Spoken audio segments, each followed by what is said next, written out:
નમસ્કાર, આપ જો રહ્યા છો ઝી 24 કલાક મહત્વના સમાચારો સાથે હું છું બંસી દવે। મહત્વના સમાચાર, રાજકોટ એટલાન્ટિસ બિલ્ડિંગમાં આગની ઘટના સામે આવી છે। 150 ફૂટ રિંગ રોડ પર એટલાન્ટિસ બિલ્ડિંગમાં છઠ્ઠા માળે આગ લાગી હોવાનું સામે આવ્યું છે। તો મહત્વના સમાચાર રાજકોટથી પ્રાપ્ત થઈ રહ્યા છે। આગની ઘટના સામે આવી છે। રાજકોટમાં એટલાન્ટિસ બિલ્ડિંગમાં આગ લાગી છે। 150 ફૂટ રિંગ રોડ પર આ બિલ્ડિંગ આવેલું છે, જ્યાં છઠ્ઠા માળે આગની ઘટના સામે આવી છે।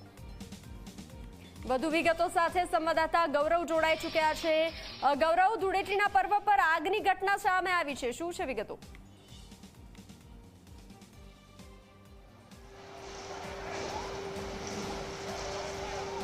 ચોક્કસ જ આપ દ્રશ્યોની અંદર જોઈ શકો છો કે ધૂળેટી પર્વની ઉજવણી છે તે ચાલી રહી છે, પરંતુ ક્યાંક રાજકોટની અંદર આગની ઘટના છે તે સામે આવી છે। અને જે રીતના આપ દ્રશ્યોની અંદર જુઓ છો તે રાજકોટના 150 ફૂટ રિંગ રોડ પર જે એટલાન્ટિક બિલ્ડિંગ આવેલી છે, હાઈ પ્રોફાઇલ આ સોસાયટી છે ને આ સોસાયટીમાં છઠ્ઠા માળે આગ લાગવાની ઘટના છે તે સામે આવી છે। સોની પરિવાર સહિત 3 માળના લોકો છે તે ફસાયા હોવાની વાત છે તે અત્યારે સામે આવી રહી છે।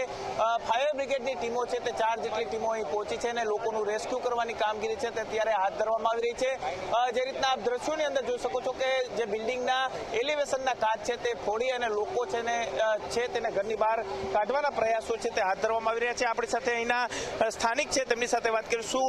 ઘટના બની હતી અને કઈ રીતના લોકોને બચાવવાનું રેસ્ક્યુ ચાલી રહ્યું છે? અત્યારે ફાયર બ્રિગેડની બચાવ કામગીરી ખૂબ જ સારા પ્રમાણમાં છે અને અત્યારે પોલીસ ડિપાર્ટમેન્ટ અને ફાયર બ્રિગેડ એકદમ જોરશોરથી એની પોતાની કામગીરી બજાવે છે। શું ઘટના બની હતી? આગ લાગી છે સી બિલ્ડિંગ ને ડી બિલ્ડિંગ, એમાં આગ લાગી છે અને ઉપર બધા માણસો લગભગ 50 જણા ફસાઈ ગયા છે અને 50 જેટલા લોકો અત્યારે ફસાઈ ગયેલા છે। બાકી તો નીચે બધા આવી ગયા છે ધીરે ધીરે હજી 50 લોકો અત્યારે ઉપર છે। કેટલા માળમાં લોકો ફસાયા? છઠ્ઠા માળ ઉપરથી આગ છે। બરોબર। અને ક્યાં લોકો ક્યાં પરિવારો ફસાણા છે? અત્યારે Radhika jewellers, JP jewellers, doctor કમાણી સાહેબ, તો કમાણી સાહેબ હમણાં 2 મિનિટ પહેલા નીચે આવી ગયા। હવે 2 ફેમિલી મેઇન છે અને દોશી સાહેબ। ચોક્કસ જ લોકો જે ફસાયા છે તેમને કાઢવાની કામગીરી છે તે અત્યારે કરવામાં આવી રહી છે। આ તરફના દ્રશ્યો આપણે બતાવવાનો પ્રયાસ કરી રહ્યા છીએ કે જે રીતના અત્યારે રેસ્ક્યુની ટીમ છે તે ટીમ દ્વારા રેસ્ક્યુ કરવાની કામગીરી છે તે કરવામાં આવી રહી છે। લોકોને બચાવવાની કામગીરી હાલી રહી છે। આપણી સાથે લોકો છે। શું ઘટના બની હતી? કેટલા લોકો ફસાયા છે? કેટલા લોકો ફસાયા છે આપના પરિવાર? આમાં તો આખું બિલ્ડિંગ રહેલું છે, આખું બિલ્ડિંગ ફસાયેલું છે અત્યારે તો, કેમ કે આજે તો ધૂળેટી ને રજાનો દિવસ છે એટલે કોઈ બહાર ગયું ન હોય, બધા ઘરમાં જ હતા। કેટલા વાગે આગ લાગી હતી ને હજુ કેટલા લોકો ફસાયેલા છે અંદર? આમાં ફસાયેલા તો બધા આખા બિલ્ડિંગના બધા લોકો, બધા ફ્લેટની અંદર લોકો છે જ અત્યારે, ઘણા લોકો ફસાયેલા હશે। આઈ થિંક હવે કોઈ હજી આજે ધૂળેટીનો રજાનો દિવસ છે એટલે મે બી કોણ અંદર ઘરમાં હોય કાંઈ ખ્યાલ નથી આપણને। આગ લાગવાનું કઈ કારણ સામે આવ્યું? કાંઈ ખ્યાલ નથી। અમે સીધા 11 વાગે ઉઠ્યા ત્યાં પછી આગ કરીને બૂમાબૂમ થવા માંડી હતી। ખાસ ક્યાં પરિવારો ફસાયેલા છે? કાંઈ આઈડિયા નથી આવતો, કોણ આવ્યું છે કોણ ફસાયેલું છે કોઈ આઈડિયા જ નથી। હવે હમણાં બધી તપાસ કરીએ તો ખબર પડે। ચોક્કસ જ આ વિસ્તારના કોર્પોરેટરો છે કે તેઓ પણ અહીં પહોંચ્યા છે, તેમની સાથે પણ વાત કરવાનો પ્રયાસ કરીશું અને ફટાફટ એની જે કંઈ આગ ઠારવાની હતી એના માટેના તમામ પ્રયત્નો કરીને આગ બુઝાવી દીધી છે, પણ ઉપર જે લોકો છે એને રેસ્ક્યુઝ કરી મોટી ગાડી મંગાવી અને અત્યારે રેસ્ક્યુઝનું કામ ચાલુ છે। કેટલા લોકો ફસાયેલા? અત્યારે કદાચ 4 કે 5 પરિવાર અત્યારે ઉપર છે। 4 કે 5 પરિવાર ઉપસ્થિત છે।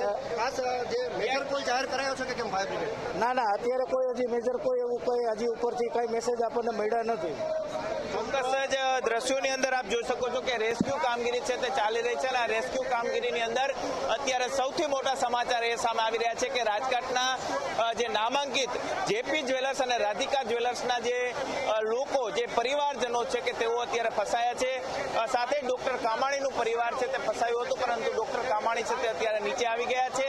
હાઈ પ્રોફાઇલ આ સોસાયટી છે અને હાઈ પ્રોફાઇલ સોસાયટીની અંદર આગની ઘટના બનતાની સાથે જ ફાયર બ્રિગેડની 4 જેટલી ટીમો છે તે અત્યારે અહીં પહોંચી ચૂકી છે અને રેસ્ક્યુ કરવાની કામગીરી છે તે અત્યારે કરવામાં આવી રહી છે। ખાસ કરીને પરિવારના જે લોકો છે તે લોકો અહીં ફસાયા હતા, તેમની સાથે પણ વાત કરવાનો પ્રયાસ કરીશું કે તે કઈ રીતના ફસાયા હતા, કઈ રીતના આખી જે ઘટના બની હતી। શું કહેશો દાદા, આગની ઘટના બની હતી બેન, કેટલા લોકો ફસાણા હતા?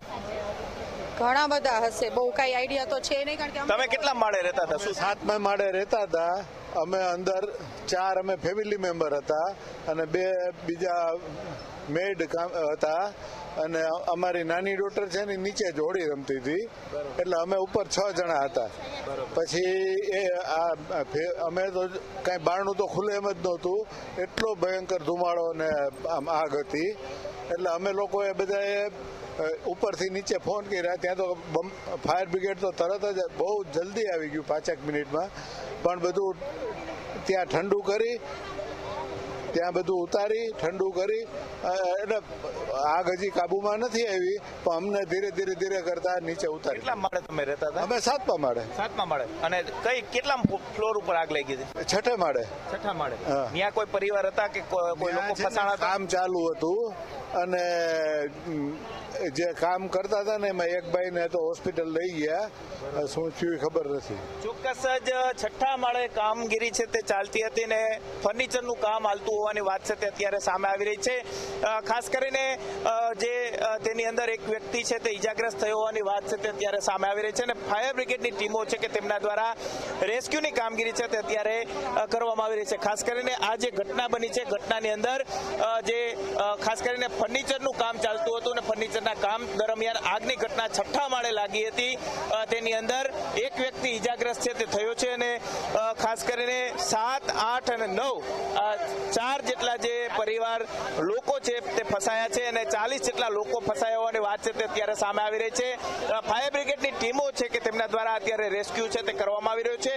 જેટલા પણ લોકો ફસાયા છે તેમને બહાર કાઢવાની કામગીરી છે તે કરવામાં આવી રહી છે. દ્રશ્યોની અંદર આપ જોઈ શકો છો કે મોટી દુર્ઘટના છે તે ટળી છે, પરંતુ ક્યાંક આ પ્રકારની હાઈ પ્રોફાઇલ સોસાયટીની અંદર જે કામગીરી ચાલતી હોય તેની અંદર આ